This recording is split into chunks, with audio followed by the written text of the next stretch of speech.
kasari, ayan, may pakita lang ako sa inyo kasi marami dito ang nagbabayad ng mga coins. So, madalas ako hindi bibilang ng isa-isa. So, ito yung aking na-receive. Marami kasi nagbabayad. So, ganito pala yun, no? Pag hindi ka nagbibilang, ito makikita mo. Dos na may nyog. Diba? Dalawang dos na may nyog. Tas benching ko, napasama sa piso. Tas eto pa, piso.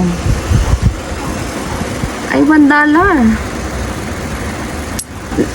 $1 pala siya, $1. $1, oh. And then, meron pa nito. So, marami kasi dito nagbabayad ng sama-samang piso-piso. Kaya, ayan, ang na-receive ko dahil.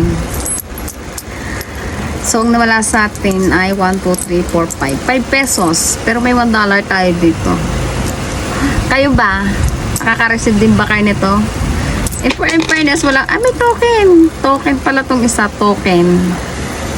Kala ko walang token. Ay, hindi. Ano ba to? Canada. Yung isa, dollar Chinese. Tapos yung itong isa is $25. Nakalagay kasi dollar Canada. O, diba? Nagka-dollar ako. Nagka-dollar ako nang wala sa oras. Kaloka siya. Oy. Hi.